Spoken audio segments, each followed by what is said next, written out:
Mike, welcome. Thank you for the invite. I appreciate it. Very excited to have you on board. Mike and I go way back. We've got all kinds of stories we could tell, but we're not. Not because it's recorded. Exactly. All right, good stuff. So, Mike, let's start us off, if you will, with a little bit of Reader's Digest, where you're at, maybe a little bit of your history and kind of what got you here. Sure, not a problem. Everybody, thanks for signing on. This is great. Mike Checuga from Chicago. I live right in the heart of the city. Okay, I did a relocation about 20 years ago from the suburbs to the city. Just wanted to start fresh. I've been in real estate for over 30 years, and I've been following Mike for about 30 years. So life has changed dramatically since I started being consistent in following the system, and it's been great. So as far as production wise, I'm between 40 and 50 deals a year. The coach bumped it up to 60 deals this year. I am also a part-time coach with the Mike Ferry organization, and I coach 23 people right now. So my coaching days are pretty tight on Monday and Tuesday, which limits me for my prospecting on those days, but I get a minimum of an hour in, sometimes two. And then my heavy days for appointments and prospecting are Wednesday, Thursday, Friday, and every other Saturday. Excellent. Good job. Fantastic. So first of all, can you show us the view? He was goofing around when we were talking earlier, and so he shows me the view. I don't know if you can see it, but that he's in the center of Chicago with overview overlooking the lake. Which lake is that? Lake Michigan. Was a dream to live in this building. When we relocated, I had the challenge of accepting the fact that I could one day live here. And I was like, maybe I'll get a studio. That would be great. And I have a 2-bedroom, 2-bath with 2 balconies, and this is the view. So when a buy owner or an expired chews me out, I just look up at the lake. It's kind of nice. That's great. Fantastic. So how'd you get started in this business? Where do you come from? Well, we were chatting about it a little earlier. I come from my mom was from Ireland, so we came from a very blue collar mentality from that standpoint. My dad was a salesperson. He was a good salesperson, but he was a feast or famine salesperson. So some months were great. Some months the electric and the gas were shut off. It's just kind of the way it was. So it was a up and down kind of a lifestyle, which was really, I thought, was the normal way to live. Tried to get into a bunch of different careers at a young age, couldn't hack college, wasn't smart enough to go to college at that time. So I fell into a couple of different acting jobs in Chicago.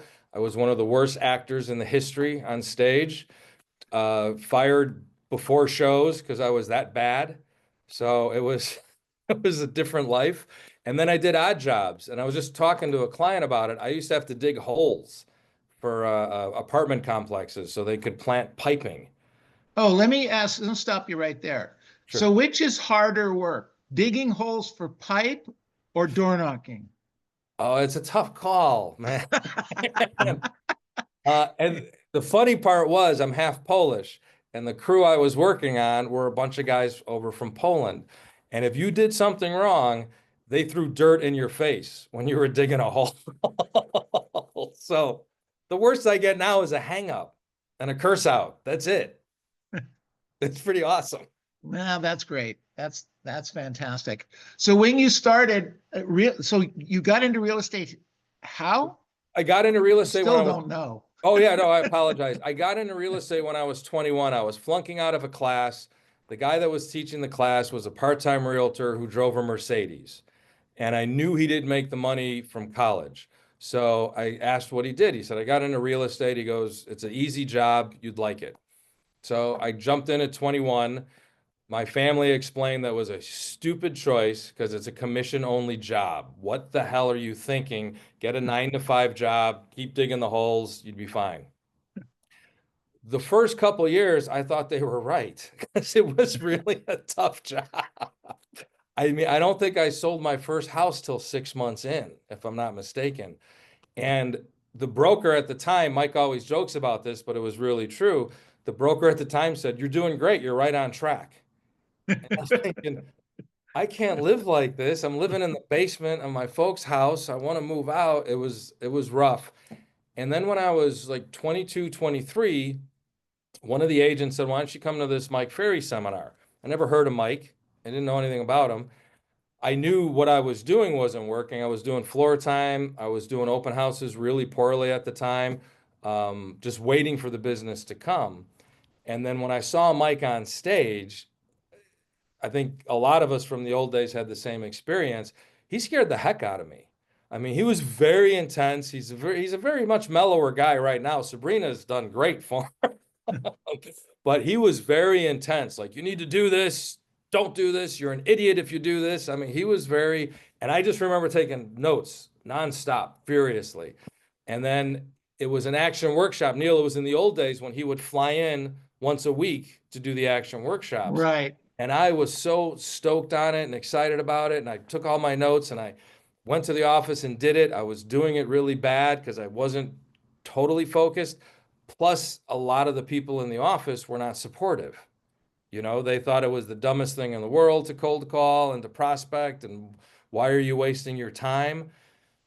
I had nothing else to do, you know? So it started to click for some reason because I was consistent with it. Even being bad at it, as long as you're consistent, you're going to get some business. So the more I started getting into it, the more I was like, this is great. I really like this. I did look for a more supportive office and I did interview different offices. And I said, I want to follow this Mike Ferry guy. I don't know enough about him, but I like what he does. And 3 or 4 offices said, absolutely not. We don't want him at all. And then one office said, I don't care what you do as long as you produce. And that was an office that I signed up with. And I was with him, I want to say from 23, 24 until he sold the office. And I moved to Chicago to my mid 30s. Wow. Yeah. And he was very Wow. supportive. He would come. What city were you in? I was in Schaumburg. It's a northwest suburb about an hour away. Schaumburg. I know Schaumburg. exactly what. Okay. It's where Woodfield Mall is. That's all we Yeah. got there. It's You where know? Woodstock. Wait, how far away was Woodstock? Woodstock is like an hour away. Yeah. Okay. Yeah, depending how you drive. And the schools were good. So that was a couple years later. I really determined that because I ended up adopting my son as a single dad, talking to Mike about it, about I was doing well in the business and I used to volunteer at this orphanage and this one kid we really connected and I remember thinking, God, I could really give him a better life than what he's got, but can I do that in real estate? And I remember talking to Mike at a seminar. He used to do those mini retreats, you know, the mini Right. workshop things. Sure. And I pulled him aside. I said, this is what I want to do. Can I do this? And I still remember to this day with that finger, that famous finger of his, where he's like, as long as you can control your schedule, you can do everything. Just do it. And I was like, okay. And I became a foster parent at first. We had to play that system for 3 to 4 years. Then we did the full-blown adoption, and it's been great. Yeah. That's fantastic. As So, a single dad. so you were a single dad at the time, Yeah. Yes. right? Yeah. Got it. Yeah. When did you and Daniel get married? We've got engaged 2 years ago. We're getting married October 10th of this year. So was your son, I'm sorry, I forgot his name. My son, Victor. Victor, right. Yeah. So did Victor have a mom, dad in the house at all, or was only you? It was only me from the age of 10 on. It was just me. He was in and out of the system till he was 6 years old. His mom lost 6 kids in the state of Illinois for abuse. And then the last we heard was another 6 kids in California, and he was the oldest. Wow. So he bounced around from 6 till 10. So he was an angry young guy for a while. Then things went great. And then he became a typical teenager, and then things weren't great for a little while. And now he's 40 and he's phenomenal. I mean, I just want a better man to say that this is my son. I can't be more proud of him.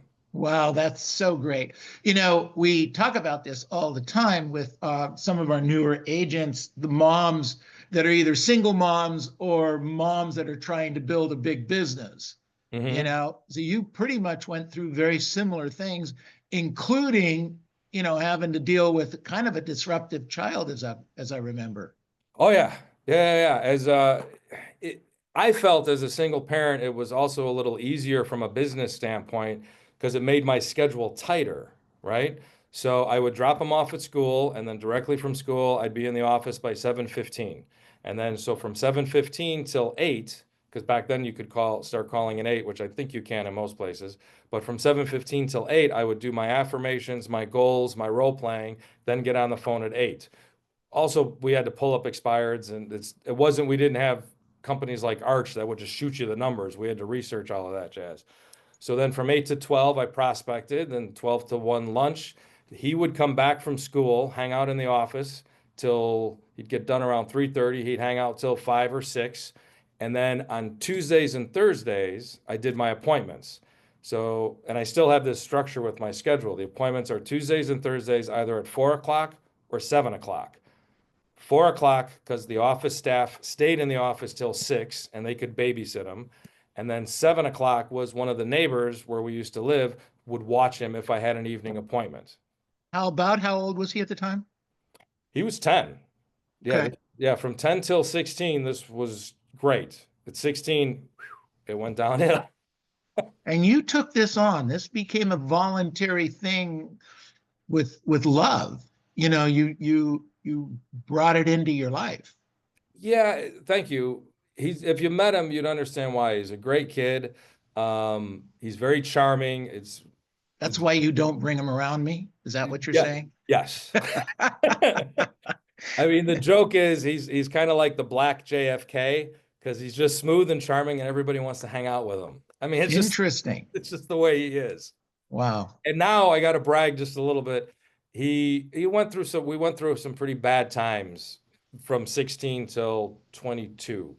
And now at the age of 40, he works for the city of Chicago. And it's just, I swell up when I think about it. In his phone, he has the phone number for the chief of staff of the mayor of Chicago. They talk. Wow. That's my son. That's Wow. the best thing in the world. He's 40 now, but it's just so great. That's awesome. Good for It's you. so cool. Congratulations. Thank you. Now your enthusiasm and excitement comes through, and I would suspect, I'm sure it comes through to him. It would come through to your clients, right? Makes your job a little bit easier. Oh, it totally does. I mean, they're hiring us for a reason. Life is really hard. Okay. And Mike always says we have to be the calming person.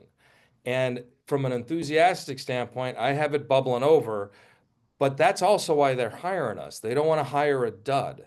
They want hope.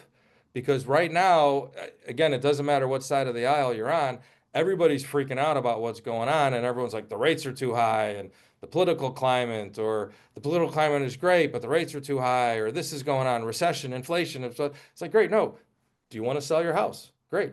I'm the guy that'll do it for you. So let's Right. move it forward and we'll fix the problem. That's Right. all they want to hear. They want you to be able to, they want to know that they can turn to you in case there's a challenge and you're going to solve the challenge calmly. That's it. Great. Fantastic. So we talked about a little bit of when you started prospecting. Uh, well, let's back up. Energy, excitement, and enthusiasm sells, right? Yes, more than Okay. anything. All right. But you didn't know that in the very beginning. You didn't have Mike Ferry. You didn't have all the superstars. You didn't have any of that stuff. And yet you figured it out. How? Well, because I needed to eat, number one, and I really, truly, this is, we were talking about it earlier. Mike credits Sinatra for the quote, success is the best revenge. I wanted to prove my family wrong. As a good Irish Catholic, I needed to prove that I was right and they were wrong, and I would be successful no matter what. So I was the guy working 90 to 100 hours a week. So wait, before you go down that road quite, so they were not supportive of you going into real estate and doing the stuff that you're doing now? Not at all. No, no, no, not at all. I mean, they felt I was the best comparison. If you're familiar with the movie The Godfather, they would they assumed I was Fredo in The Godfather. I was the slow one of the family. And the fact that I had a job digging holes, I was an idiot to consider doing anything else. Interesting. Got it. Got it. Um, and you started in real estate at what age? 21. 21. And you adopted your son at what age? The adoption was finalized at 25. You were 25. Yeah, I was 25. He was 10 at the time. So it was 4 years of being in real estate. Yeah, 4 years of being in real estate, 2 years without Mike, 2 great years with Mike. And then I'm like, we can do this. Right. Well, I was a foster parent at 25. I apologize. He moved in at 25. I was a foster parent at 25. We had to battle the system. DCFS in Illinois is challenging, and it took 3 or 4 years to go from being a foster parent to a full adoption. So, and then he did the name change, which was really, I got to just share it really quick, which was hilarious. So, unfortunately, the attorney told him he could pick any name he wants. And I said, no, he can't. It's either he keeps his name or he takes Checuga. And my son looked at Victor, he goes, she said I could take any name. Unfortunately, at that time, Zorro was the big hit movie, and he wanted to pick the name Antonio Banderas. And I was so mad at the attorney. I'm like, why would you say this to him? And he picked Checuga, thank God, but we didn't know until the day of court which direction that was going to go. Wow. Yeah. Wow. Yeah. I kind of like Zorro myself. It wouldn't be bad. Zorro Checuga. Yeah. Interesting. Very cool. All right. So you get going, you have a son. You guys are mixed race that can or can't, cause issues for you. Your parents, that was another decision that your parents didn't agree with? They weren't happy with it. Let's just say that. The family wasn't supportive. And that's just the way it was. And that's fine. I mean, that's their choice, their journey. I was given advice from a lot of Mike Ferry people. You need to focus on you and your kid and let everybody else go. I didn't listen to that. So there was a lot of battles, and that was my fault for thinking everything would work out. Then they came to like him mainly because they started seeing how successful we were. And we would go to, I mean, it was a big deal for us at that time. We would go to Disney World every quarter. That was our goal. As long as he did good in school and I did good at work, we had quarterly goals, and this is what we were going to do.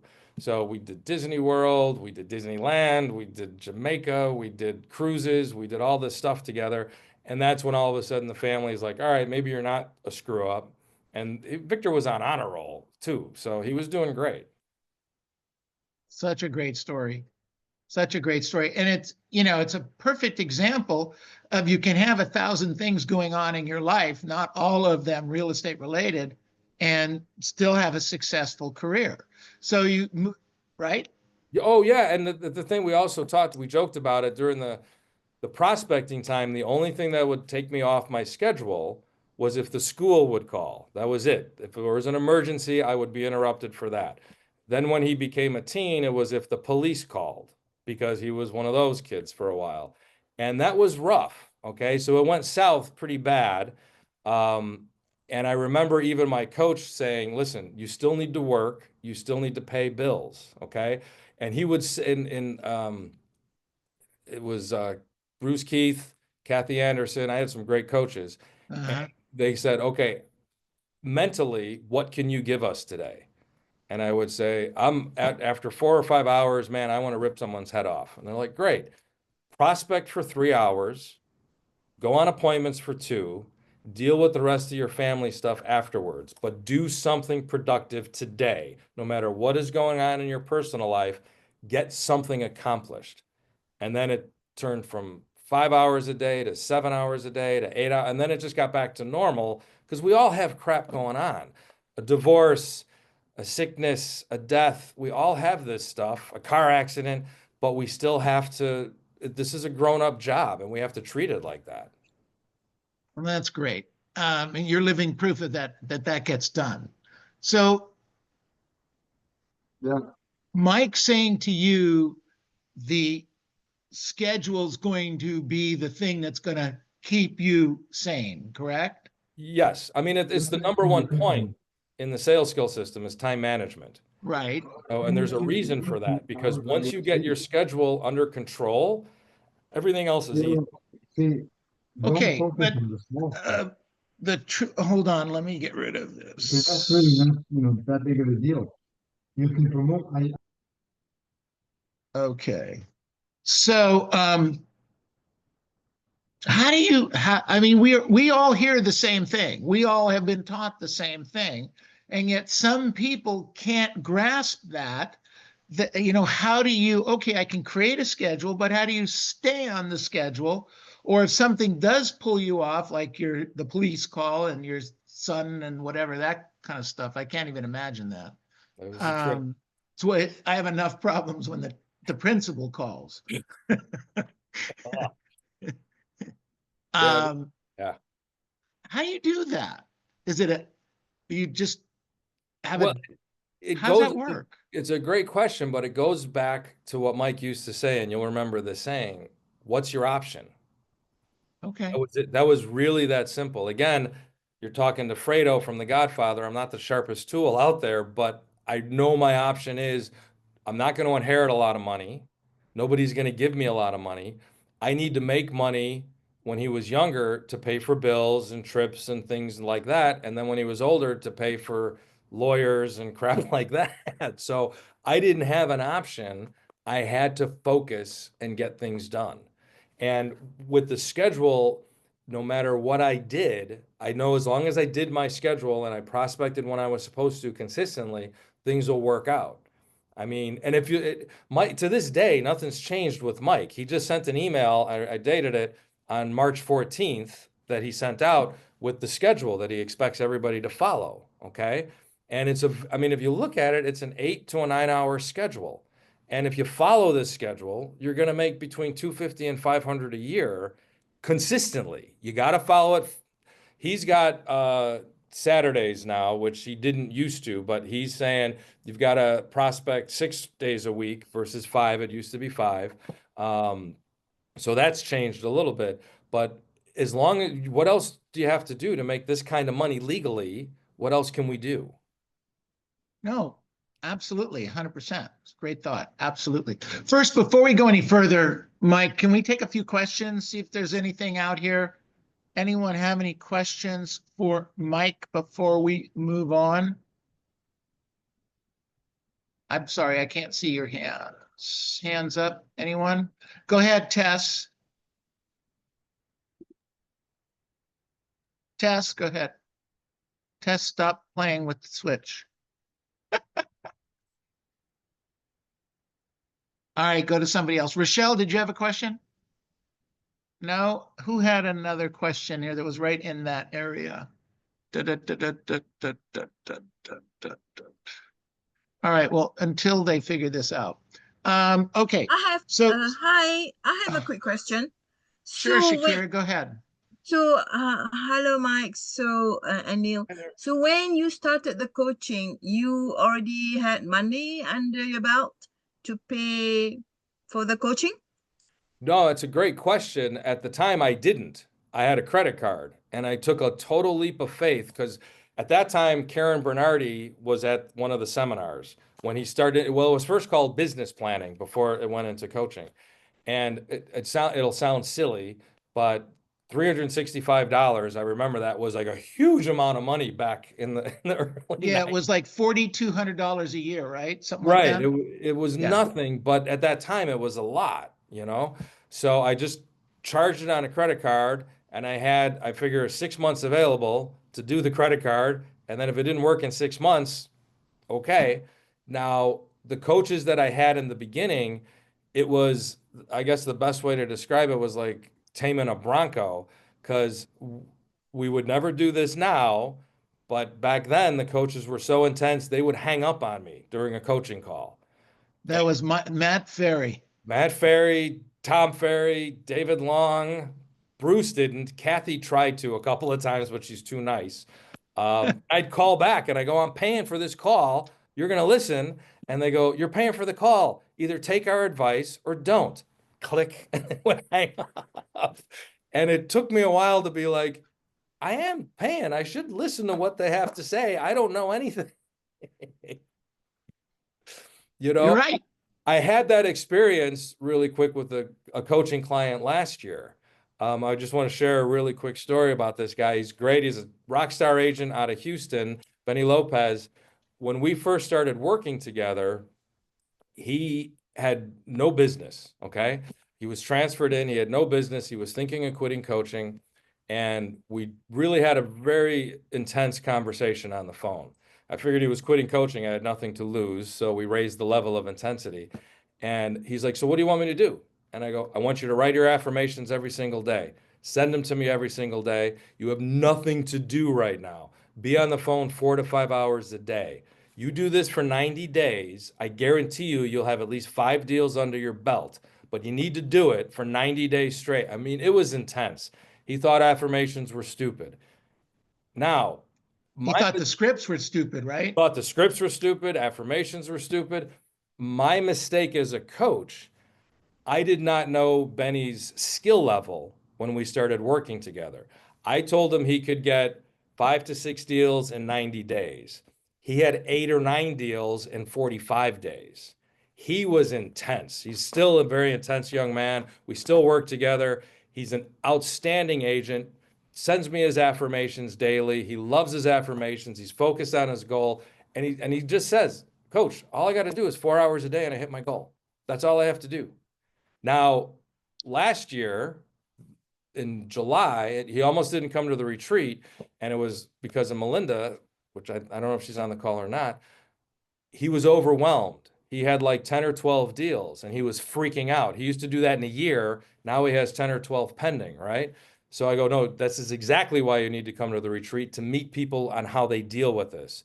So I got to introduce him to people like Melinda Elmer, and she talked him through it. And then Susan Heller and other top agents are like, all right, you're on the right track. This is what you need to do. This is what the whole system that Mike Ferry brought about is. We're here to help each other grow. It's like the antithesis of your office, and in some cases, your family. It's just the way it is. Yeah. In your case, the family, right? Yeah. Wow. That's fantastic. Okay. So you moved along, you started ramping up. So, what was the time frame on this? I want to say it kicked in, like I said, the first 2 years we started making what I thought was big money. I was making $100,000 a year. I was really doing well with it, not managing it great, but I was doing well. This was 30 years ago, 25 years ago? Yeah, 30 years ago. So $100,000 was $100,000 in the Midwest. Oh, absolutely, especially in Schaumburg. I mean, Yeah. that was, that was a lot back then. But then I started seeing other people doing great things and making a lot more money. And I used to come to Chicago every weekend. I loved the idea of living downtown. That was always a dream for me. Okay. So when my son hit 18, still going through some rough times, I said, you know what? I can stay here and be miserable, or I can just restart. And even though it's only an hour away, it's a whole different world. Okay. I said, or I can restart my whole life in Chicago in real estate and see where that takes me. I knew the system worked. Every city, every state in the world, as long as you follow it. So I started completely over fresh in Chicago, and I was prospecting 5 or 6 hours a day. So I got the Haynes directory, the old Haynes directory that we had in the office. Sure. And I would call, and people would make fun of me. They'd call me a machine because I was just doing the calls. And then all of a sudden, it skyrocketed again. I'm back to 40 to 50 deals a year, and it's great. With Wow. a view. With a great view. Yeah. Good for you. So Tess has a question. She wanted to know, how do you overcome fighting a strong mindset of distractions that get in the way of the schedule? Did I do it right, Tess? Yeah, aside from staying with a schedule, you mentioned about staying with a schedule. I mean, how do you develop that really strong mindset to overcome those distractions? Yeah, in other words, if the cops call, how do you ignore that? Yeah, run. Yeah, what I didn't when they called or knocked on the door of the office occasionally. So I had to deal with that. When it's an emergency, it's a little different, right? So if somebody gets hit by a car, even if you worked for the Hyatt making 300 grand a year, you're allowed to go take care of your spouse or your significant other or whatever.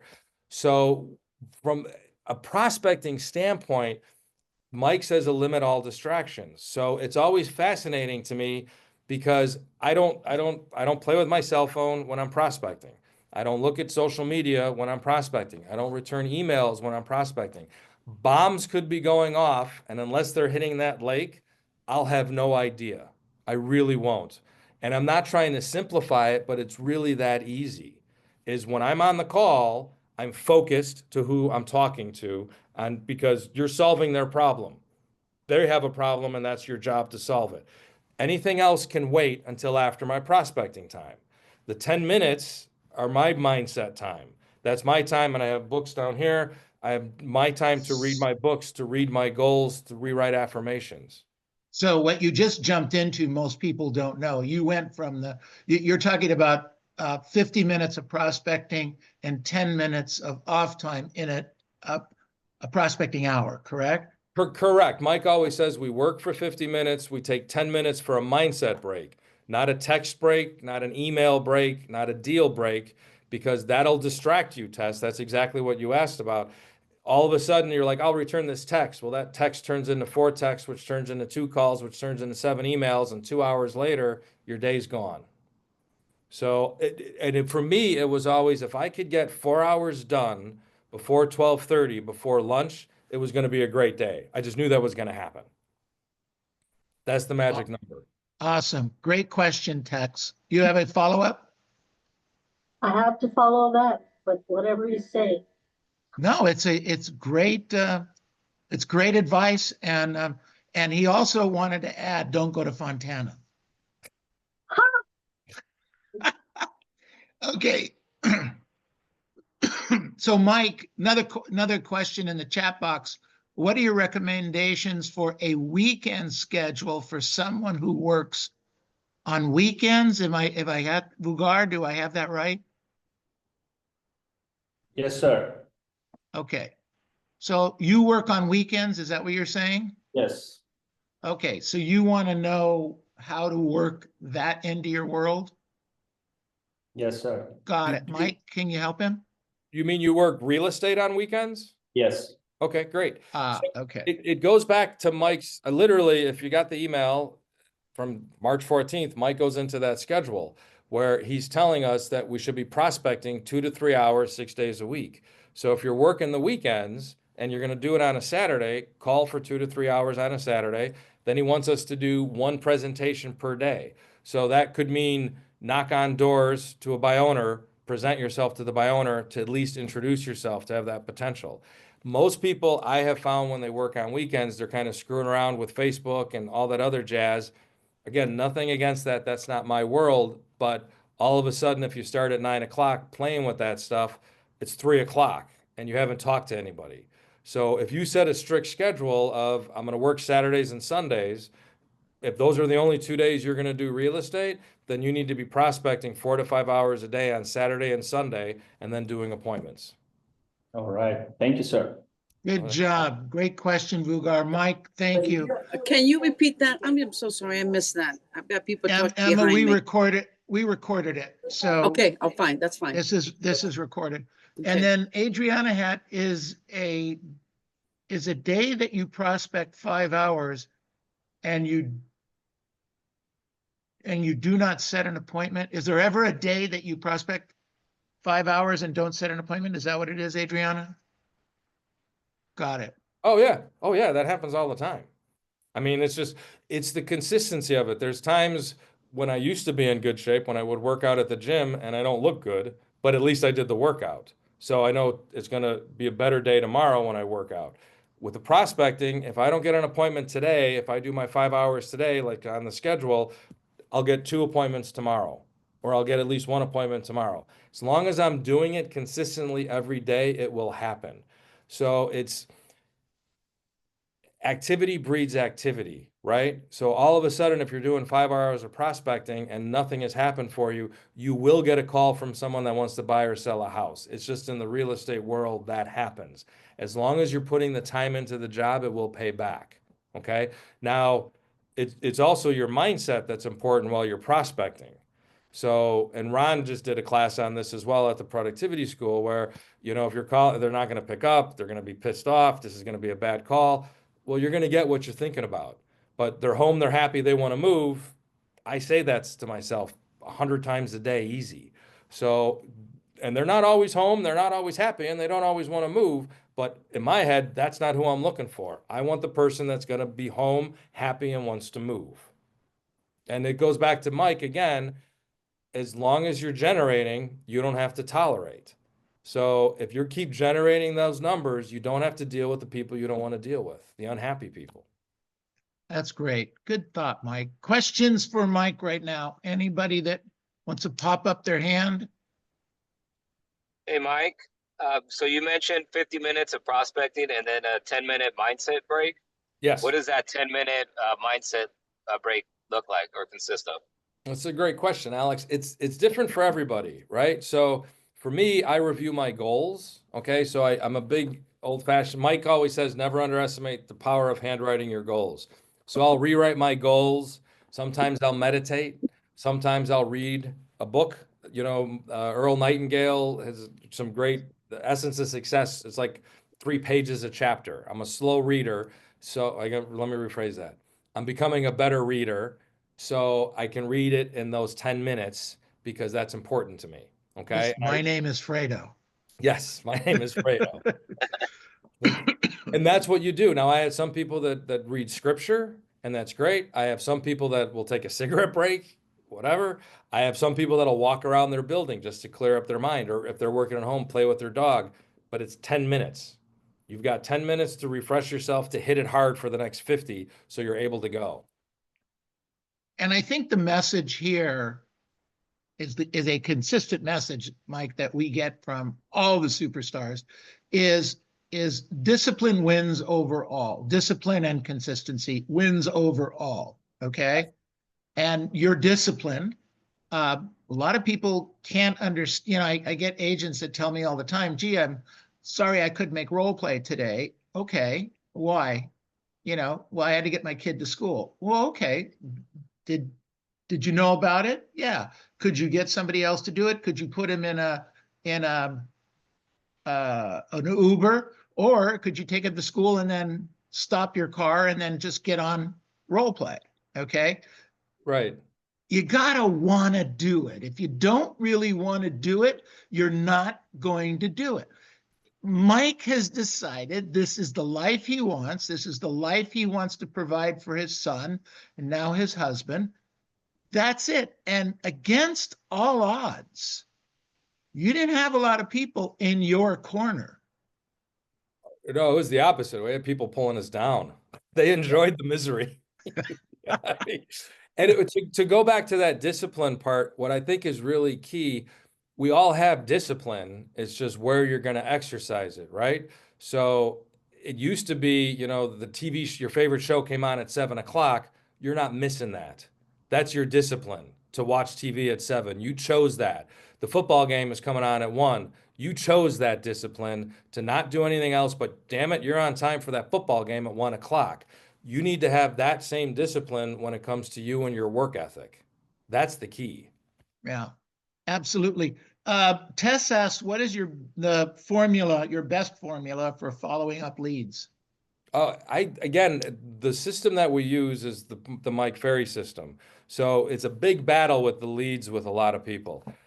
For me, my definition of a lead is if they're going to buy or sell in the next 30 days. I still keep those as leads, okay? And what Mike tells us to do is cut that time in half. So if someone tells me they're going to do something in 2 months, they're in my lead follow-up system.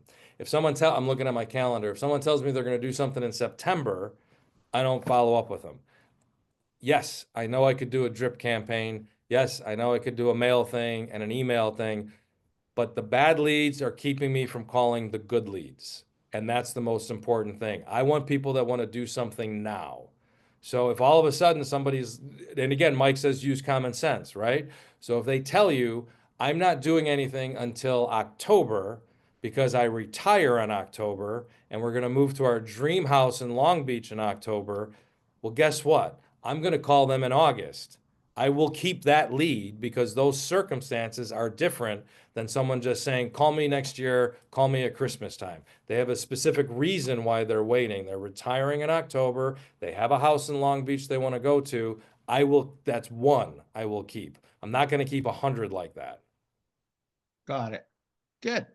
Great answer. Appreciate it. Christopher, you have your hand up.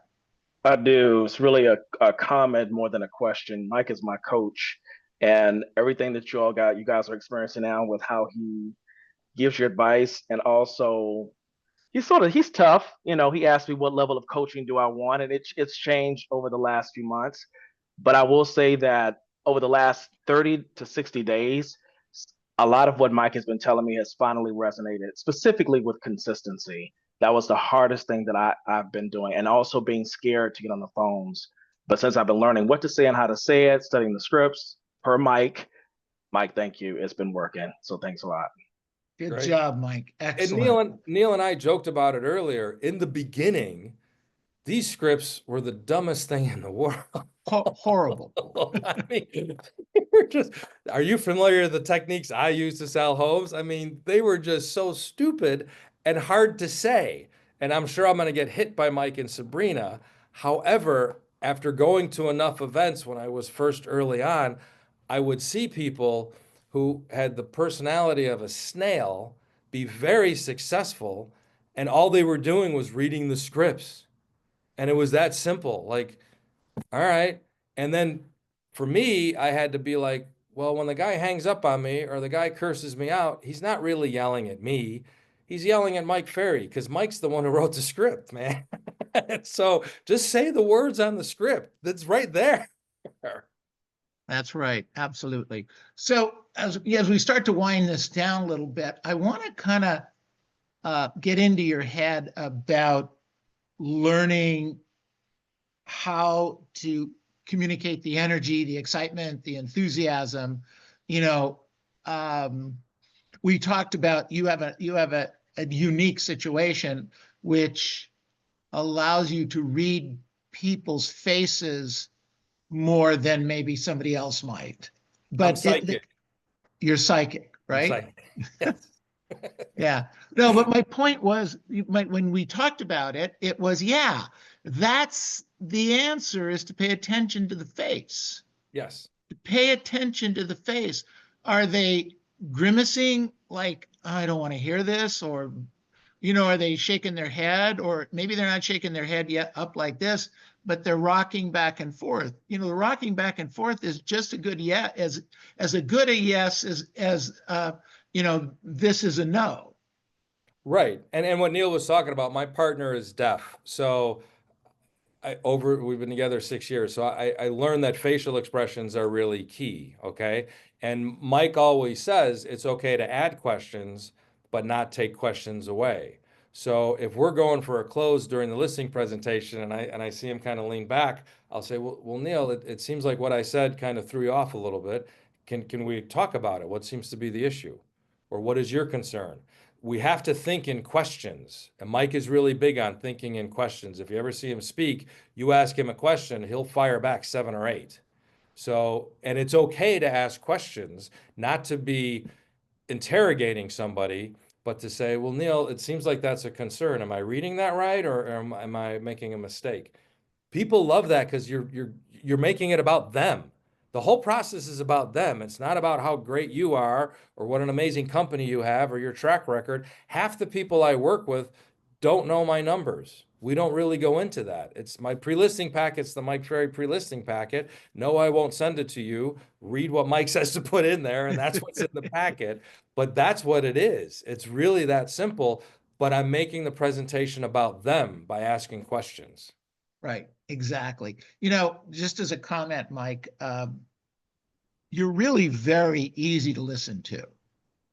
Thank you. You know, we've sat socially before and I've enjoyed it, but every time I get with you like this, maybe you're just having an extra special day. I don't know. But you've been an absolute pleasure. You're very conversational, which is exactly what I'm trying to get the agents to hear. You know, it's easy to talk to. And, you know, you make a great case. So this is a great example of what we're trying to get across. So thank you in that. Okay. Oh, I appreciate that. It's a fun group. You have a good group of people. And the people that are working with Neil in his office, I mean, you got a golden ticket. I mean, he knows the system better than everybody. He's got great energy and enthusiasm. He makes me look like I'm sleepwalking most of the time. Take advantage of that. We work out of the house. We're not on an island, as Mike always says, but I surround myself with MFO people. I have mastermind groups, accountability people, role play people. I mean, I can't maintain this level of positive. So you had Tabitha on the call a little bit ago, right? Correct. Tabitha is a coach. She's an amazing human being, and I'm very privileged to call her one of my best friends in the system. And it's because we're constantly supporting each other and pushing each other. She's doing this, I'm going to say it wrong, Patagonia Death Marathon. Yeah. The woman's insane. You run for 17 days straight, and then you do something else for a week. Yeah, she's great, but she'll push you. So I've been looking for a particular watch for about 3 years, a certain kind of Rolex with the green face, and I finally found it at the event. I wasn't sure if I was going to buy it, going back and forth. It was on Mike's wrist? Well, that one, we're not there yet. He won't give me one of his 23. I don't understand. Yeah. But Daniel said, you've been looking for, we found it, finally found it in Palm Desert. He goes, you've been looking for this for 3 years. Either you buy it now or shut up about it. That's it. So I bought it. I showed it to Tabitha. Tabitha's first thing out of her mouth was, I'm so proud of you. Good for you. Number 2, I don't want to go to another Rolex store with you ever again, because I would drag her to them all over the country. She goes, number 3, what's next? What else are you going to accomplish this year? That's a good friend, right? She supported me, and then she wants to know what I'm going to do different. I love that. That's what Mike created. Yeah, well, that's why this whole thing works. Okay, so first of all, mute yourselves, please. Mute yourselves, and let's give Mike a big hand. Woo! Unmute. Unmute. Good job. Excellent. And Mike, right now, we're going to take a few minutes and kind of go around the room and ask the agents what they learned, what they got from you, et cetera, et cetera. If you have a hard stop, I totally get it. I'm good, especially as long as your people send me referrals to the great city of Chicago. I'm fine. There you go. Exactly. And of course, we're talking about you, so you'll stick around for the next 3 hours. Absolutely. All right. What did we learn today from the great Mike Checuga? Josie, go ahead. Home, they're happy and they want to move. I got to incorporate that one. Yeah, that's great. Good job. Thank you. All right, Thank you, Christopher, Mike. go ahead. Consistency is king. Very much so, my friend. Very much so. Good. What else did we learn today from Mike? Tess, go ahead. As long as you're generating, you don't have to tolerate. Tolerate. Yep. Absolutely. You bet. Who else got a hand up here? Hand up or just jump in, please. Go ahead, Juan. Block your prospecting time. Block your prospecting time? Yes. Absolutely. Absolutely. Look, just make your schedule rigid. Hello. Just make it. Let me mute you, Ignacio. Sorry. Okay. All right. Do. Okay. Got it. Okay.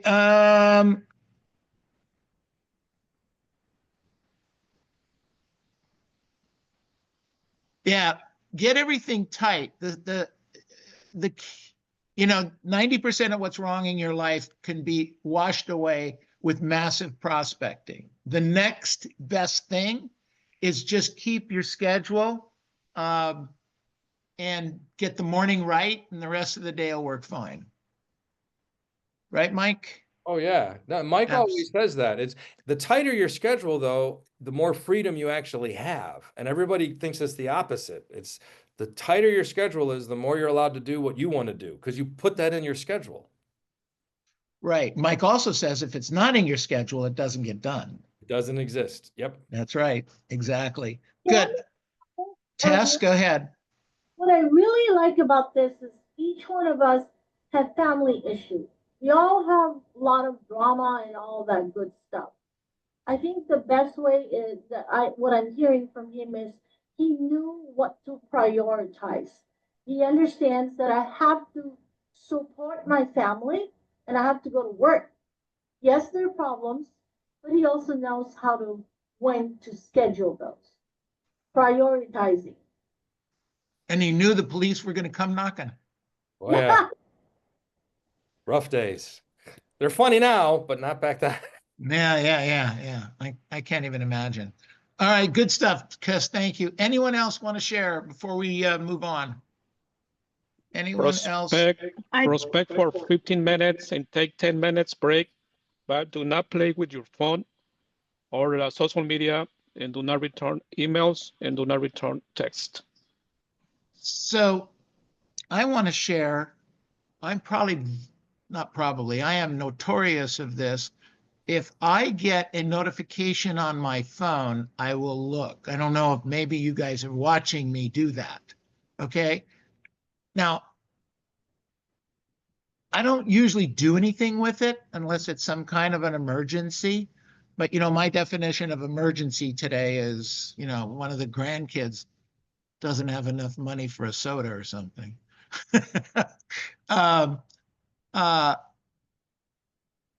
But Mike, I'm gonna make a change on that. I have my own prospecting time and my own focus on what I do time.